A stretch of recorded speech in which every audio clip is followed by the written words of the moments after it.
अभी हम लोग मुजफ्फरपुर SKMCH के अधीक्षक के कक्ष में आए हैं। यहाँ पे हमने सर को दो ऑप्शन दिया। पहला ऑप्शन ये दिया कि थोड़ा समय दीजिए, हम आपसे कड़वे सवाल पूछेंगे, और दूसरा ऑप्शन सर को हमने ये दिया, सर सामने बैठे हुए हैं, सामने मैं बोल रहा हूँ, कि अगर आप समय नहीं दीजिएगा तो बाहर से चिल्लाएंगे। तो सर ने बोला कि पहला वाला ऑप्शन हमें मंजूर नहीं है, दूसरा वाला ऑप्शन हमें मंजूर है, आप बाहर से चिल्ला सकते हैं। अधीक्षक का कमरा आप देख सकते हैं कितना टकाटक है, हंस भी रहे हैं, लोग मर रहे हैं लेकिन इनके चेहरे पे हंसी है, जरा सोचिए।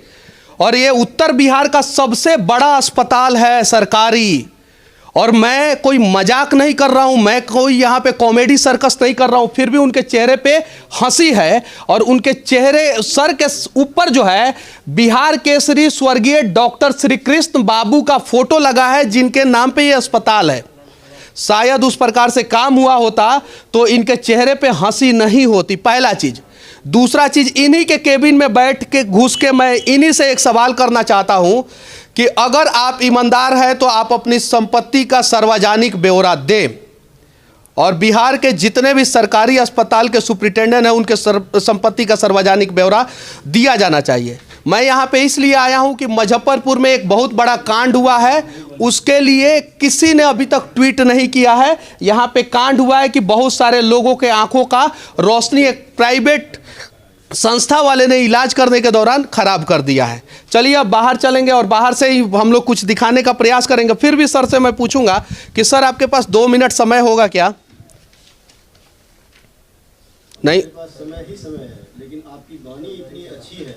मेरी वाणी इतनी कड़वी होती है ना? नहीं होना चाहिए। नहीं, ऐसी ही है sir. You are inside the institution, you have not taken permission. हाँ। You are speaking like a dictator, you are not my boss. नहीं सर, मैं आपका बॉस नहीं। Ask plenty of समय है, whatever question you sir, have, you can ask me. Sir आप सरकारी काम में बाधा के रूप में मेरे ऊपर केस कर दीजिए, मुझे jail पहुंचू। The meetings are going on. हाँ ठीक है सर, मैं आप हाँ तो कर दीजिए सर। मैं चाहता हूं कि आप एक सरकारी काम में बाधा के रूप में मेरे ऊपर केस कर दीजिए। मैंने आपसे हमको समय ज्यादा नहीं, हमारी मीटिंग और HOD are here. ठीक है सर। लेकिन बेटर आपने कहा था कि बाहर ही जाएंगे, लेकिन फिर भी मेरे पास चले आए। हाँ ठीक, काफी जोर से बोल रहे हैं। ठीक है सर। हाँ, पहला सवाल है कि यहाँ पे स्ट्रेचर के लिए भी जो आदमी आते हैं वो पैसा मांगते हैं, उस पर क्या कहना चाहते हैं? मेरे पास बाहर सबूत है, मैं उसको भी दिखाऊंगा सर। सबूत लेके FIR करिए, यहाँ कोई पैसा नहीं लेता है।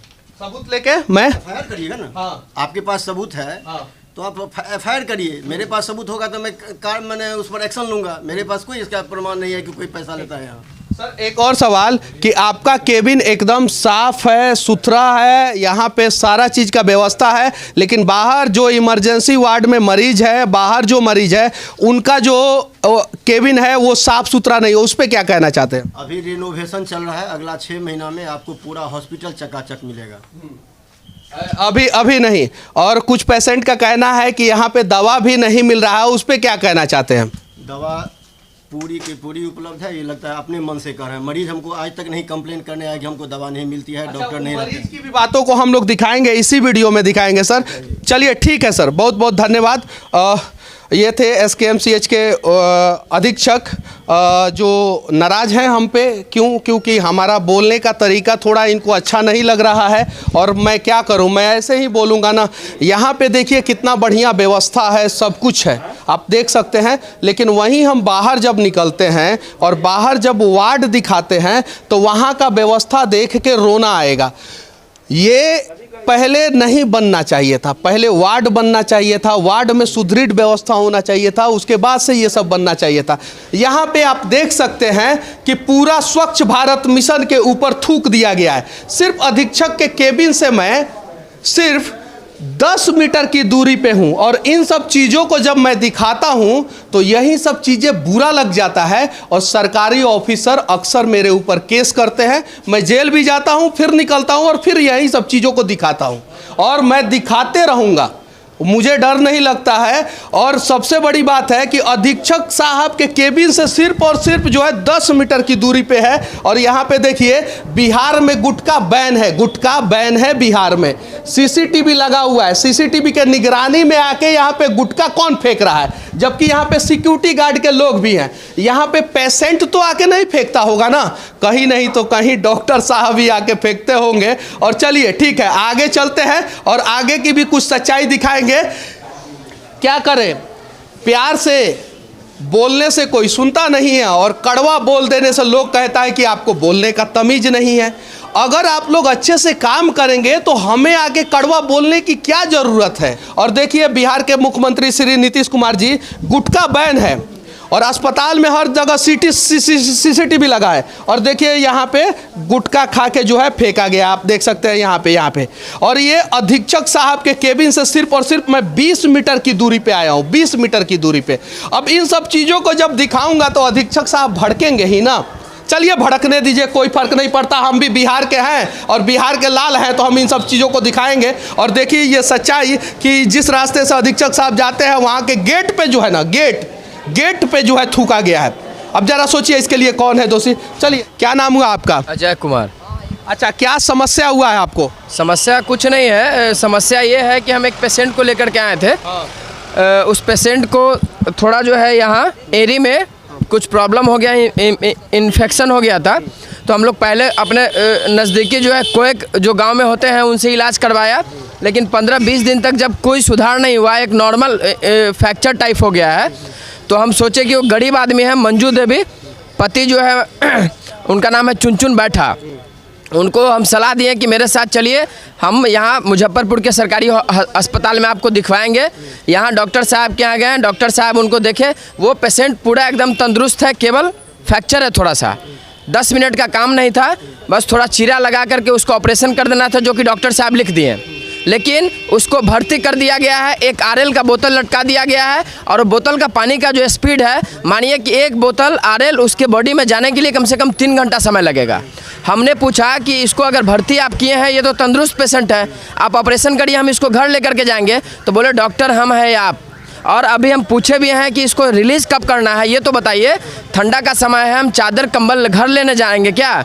तो बोले हैं कि वो आपकी प्रॉब्लम है, लेकिन आपके पेशेंट को यहाँ भर्ती होगा जब डॉक्टर साहब आएंगे तब ये देखेंगे। या तो इसका मतलब जो देखे हैं वो डॉक्टर नहीं रहे होंगे, अगर डॉक्टर साहब अगर थे तो ऑपरेशन क्यों नहीं हुआ है, भर्ती मेरे पेशेंट को क्यों किया गया है, बस यही हम जान रहे हैं। अच्छा, वो स्ट्रेचर के बारे में आप बोल रहे थे, वो क्या समस्या होती है? दूसरा कि डॉक्टर साहब वहाँ अपने ही वार्ड में एक बेंच पड़ा था, वहाँ पे आरएल का बोतल लगा दिए हैं। जब उससे पूछने गए हैं कि भर्ती किए तो यहीं रहेगा पेशेंट क्या, तो नहीं, आप बाहर से स्ट्रेचर ले आइए और स्ट्रेचर से पेशेंट को ऊपर ले जाइए। हम बोले कि हम स्ट्रेचर लाएंगे, तो हाँ, बाहर स्ट्रेचर लगा है, स्ट्रेचर वाले स्टाफ होते हैं, वहाँ से स्ट्रेचर ले जा करके इमरजेंसी में भर्ती करवाइए। हम आए हैं, वहाँ महिला स्ट्रेचर वाली थी, उनको हम बोले हैं कि सिस्टर इस तरह का प्रॉब्लम है, वो गई है, पेशेंट को स्ट्रेचर लेकर के ऊपर रख दी है और बोले हैं कि खर्चा देना है 50 रुपया। हम बोले हैं कि हमको देना पड़ता है क्या? तो हाँ, आप ही को देना होगा। फिर हम 50 का नोट निकाल करके दिए। अभी भी मेरा पेशेंट 2nd फ्लोर पे है, इमरजेंसी में भर्ती है। अच्छा, सच बोल रहे हैं कि झूठ बोल रहे हैं? चूंकि सुनिए, सरकारी आंकड़ों के अनुसार आप झूठ बोल रहे हैं, क्योंकि संविधान के नियमों के अनुसार जो है यहाँ पे सारी सुविधाएं फ्री है और स्ट्रेचर के लिए पैसा नहीं लिया जाता है। तो आपके बातों पे भरोसा कौन करेगा? नहीं, मेरे बातों पे भरोसा लोग नहीं करे, यहाँ आकर के एक बार पेशेंट को भर्ती कराए। अगर आज क्या बोल रहे हैं? हाँ, खींच के ले डाले तो 100 ले वाले, गड़िया पर लाद के ना ले डाले हो तो 100 ले वाले। अच्छा दादी, आपका नाम क्या है?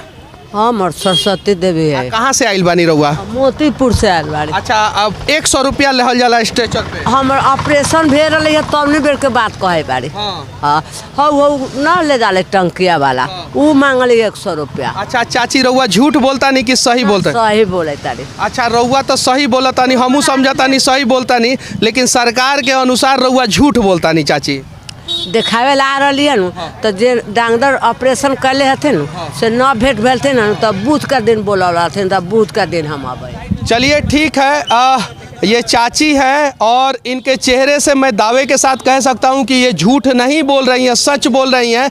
और ज़रा सोचिए कि ऐसे ऐसे गरीब और साधारण परिवार के लोगों से अगर यहाँ पे घूस लिया जाएगा तो भारत और खासकर अपना राज्य बिहार किस दिशा में जा रहा है। और क्या बोल रहे थे आप? ये सर, बंद दरवाजे में सिर्फ नियम बनता है, यहाँ पर लोग आकर देखे ज़मीन पर क्या हकीकत है, क्या गलत है।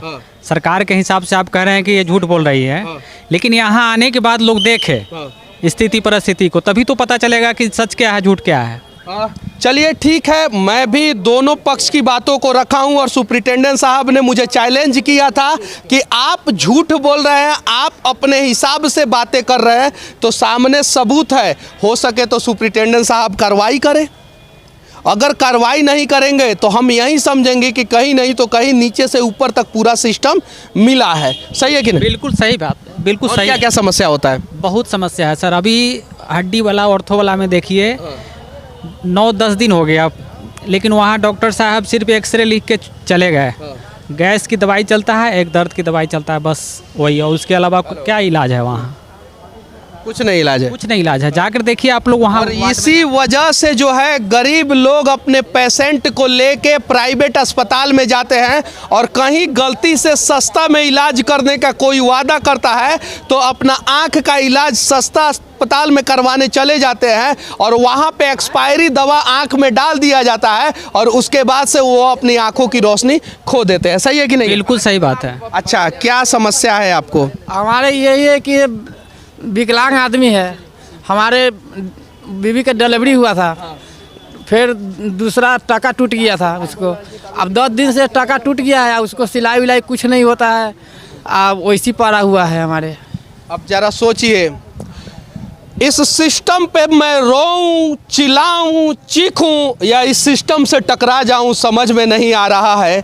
अगर मेरे अंदर उतना हिम्मत और हौसला होता तो शायद इन लोगों के समस्याओं का समाधान करने के लिए जो जो दोषी है उसे घसीट के बाहर लेके आता, लेकिन मैं नहीं लेके आ सकता हूं, इसलिए कि सरकारी काम में बाधा, धारा 353। लेकिन मुझसे जो हो रहा है, मैं एक्चुअल ग्राउंड स्थिति पे आके उस सच्चाई को दिखा रहा हूं। मेरी बातें कुछ लोगों को बुरी लगेगी, मैं माफ़ी चाहता हूं, लेकिन बिहार को बदलना है तो हम सबको मिलकर प्रयास करना होगा। क्या समस्या है? 50 रुपया लिए सर। क्या चीज़ के लिए? वो % के ऊपर ले जाने के लिए। सब पेशेंट से लिया जाता है, कैमरा लगा हुआ है। सारा पेशेंट से लगता है? हाँ हाँ, सबसे लगता क्या है। बोले? एक आप और बात बोले, क्या कैमरा लगा हुआ है? यहाँ कैमरा लगा हुआ है, आप कोई भी प्रशासन आके कैमरा चेक करवा सकते हैं उसके सामने। सुप्रिटेंडेंट साहब, हमार बतवा आपको बड़ी कड़वा लगा है। कैमरा भी लगा है यहाँ पे, ऊपर वाला सब देख रहा है तो नीचे वाला काहे नहीं कुछ देख रहा है? चलिए, मुजफ्फरपुर SKMCH के ईमानदार सुप्रिटेंडेंट साहब, शायद आपको इन सब चीज़ों की जानकारी नहीं होगी, हम दिखा रहे हैं, उम्मीद करते हैं आप कार्रवाई करेंगे। बाइक का क्या समस्या होता है यहाँ पे? बाइक बराबर यहाँ से चोरी होता है। खूब होता है? हाँ, खूब होता है। बाइक चोरी होता है क्या? हाँ, इनका भी हुआ है, मेरे बॉस है ये, ठीक, इनका भी पिछले साल चोरी हुआ है। कैमरा लगा है लेकिन उसको कुछ पता नहीं चलता है, थाना भी है, कुछ काम करने है। FIR हुआ, अभी 9 मार्च में चोरी हुआ था, अभी चार्जशीट तक नहीं। कहाँ से चोरी हुआ था? MCH कैंपस, इसी कैंपस के अंतर्गत है। अब जरा सोचिए कि जब इतने बढ़िया सिक्योरिटी स्टाफ यहाँ पे हैं, इतने बढ़िया, उसके अलावा एक CCTV लगा हुआ है ऊपर जो सब कुछ देखता है, और यहाँ पे आके सरकारी अस्पताल में जहाँ पे सिक्योरिटी गार्ड है और CCTV है, उसके बावजूद भी बाइक चोरी हो जा रहा है, तो सुप्रिटेंडेंट साहब हम किससे सवाल करें? और जब हम ई वाला सवाल करेंगे तो आपको तो बुरा लगेगा ही लगेगा। तो आपको बुरा लगे ना लगे, हमको कोई फर्क नहीं पड़ता है। हम बिहार के लिए और बिहार के लोगों के लिए लगातार कड़वे सवाल करते रहेंगे। और क्या समस्या होता है बताइए? यहीं पे सर बाइक वाइक रहता है और गंदगी, साफ सफाई नहीं रहता है, गंदगी सर। मुजफ्फरपुर ऐसे प्रदूषण नंबर 1 है, और फिर भी हॉस्पिटलों है वैसे नहीं। शौचालय का सिस्टम नहीं है, शौचालय का सिस्टम नहीं है, नल है पर उसमें पानी नहीं आता। सुप्रिटेंडेंट साहब, शौचालय हर दिन सुबह किया जाता है, बीच बीच में लग जाता है तब वो किया जाता है, और आप 6 महीना बाद का बात कर रहे हैं, तो 6 महीना तो हगल कोई रोक के नहीं ना रख सकता है पेट में। जरा सोचिए, आप डॉक्टर हैं, बहुत सारा बीमारी हो जाएगा, तो कम से कम शौचालय का तो व्यवस्था होना चाहिए था। चलिए, जब हम लोग क्या बोल रहे हैं? शौचालय का भी पैसा लेता है, शौचालय का पैसा लेता है, सरकारी अस्पताल में शौचालय का पैसा लेता है। और क्या? कल बार बार कहते हैं कि हगल का पैसा खाने वाले सिर्फ और सिर्फ बिहार में लोग बैठे हैं। यहाँ पे फ्री शौचालय होना चाहिए। सरकारी है, अब सरकारी है कि प्राइवेट है? उधर गए हैं तो 5 रुपया हमसे लिया गया है, तो हम तो बोले कि यहाँ सरकारी है, पैसा नहीं लिया जाता है, तो बोला कि नहीं, यहाँ पैसा लिया जाता है, सबसे लिया जाता है। अब जरा सोचिए, जब बिहार विधानसभा में कानून पास होगा कि PMCH के 100 मीटर के दायरे में दलाल अलाउ है, कुत्ता अलाउ है, लेकिन मीडिया वाला अलाउ नहीं है, तो वैसा एक SKMCH में भी पास कर दीजिए, ताकि हम लोग 100 मीटर बाहर से इस समस्या को दिखाने का प्रयास करेंगे, और 100 मीटर बाहर से समस्या दिखेगा नहीं। तो हाँ, क्या बोल रहे हैं, क्या बोल रही है? यहाँ तो सर एक क्या? भी दवा नहीं मिलता है, सिर्फ अभी पूजा लगा के यहाँ टोटल दवा खरीद करके लाना पड़ रहा है। एको का दवा यहाँ नहीं मिल रहा है सबको को दवा नहीं मिल रहा है? एक भी दवा नहीं, एक सिर्फ टॉनिक मिल जाता, लीवर टॉनिक मिल गया, बस हो गया। उसके अलावा दवा सब बाहर से खरीदिए। सर EMI जांच करवाए हैं ना, तो 4125 रुपया जमा करके उसको दवा लिखा था, सब बाहर से दवाई मिला है। सरकारी अस्पताल है और निजीकरण का समर्थन करने वाला देख लीजिए लोग, हगने का भी पैसा लगना शुरू हो जाएगा अगर सरकारी संपत्तियों को नहीं बचाएंगे तो। MRI के लिए 4000 रुपया, 4125 रुपया जमा करके 4125 रुपया जमा करके दवा आपको कोई नहीं मिला है, सिर्फ एक टॉनिक बस। और यहाँ पे जैसे कोई डिलीवरी पेशेंट है, डिलीवरी पेशेंट के लिए भैया अगर जैसे अल्ट्रासाउंड करवाना है, डॉक्टर लिख दिया अल्ट्रासाउंड एडवाइस कर दिए, तो वहाँ अगर आप अल्ट्रासाउंड के लिए अभी आप जा रहे हैं तो आपको मिलेगा 1 महीना, 25 दिन, 2 महीना, 2.5 महीना, 3 महीना के बाद आपका डेट आएगा। उसमें बताइए अब अल्ट्रासाउंड वो पेशेंट का क्या हाल होगा। आप बस ज़रा सोचिए कि 8 महीना के बाद आप इलाज करवाने जाइएगा, अल्ट्रासाउंड कराइएगा, 9 महीना पे तो बच्चा हो जाता है, और 4 महीना बाद आपको डेट मिलेगा, तो करिएगा का? खैनी बीड़ी गुटखा जैसे सरकारी अस्पताल है, कैंपस में बिकता है सब कुछ, नशा वाला सामान। बगल में कैंसर हॉस्पिटल भी खुला है, ठीक, लेकिन ये हम मना है, कैंपस में बिकता है खैनी बीड़ी गुटखा। मतलब खैनी बीड़ी गुटखा खाइए सरकारी कैंपस में, और कैंसर अस्पताल बगल में है, जाके भर्ती हो जाइए। दीवार लिफ्ट हर एक चीज गंदा कर दिया है, दीवार लिफ्ट। सरकारी स्टाफ से पुड़िया खा के अंदर में थूकता है, पी के ड्रामा करता है रात भर, दारू पी के कुछ पी के ड्रामा करता है, यहाँ पर बवाल करता है, पेशेंट का अटेंडेंट को मारता है। हाँ, पेशेंट के अटेंडेंट को मारता है बोलने पर, आवाज उठाइएगा मेरे पेशेंट का इलाज नहीं हो रहा तो भगा देगा डांट के। हाँ, अब जरा सोचिए कि इस कुव्यवस्था को हम लोग मजबूत तरीके से, जोरदार तरीके से दिखाएं या ना दिखाएं।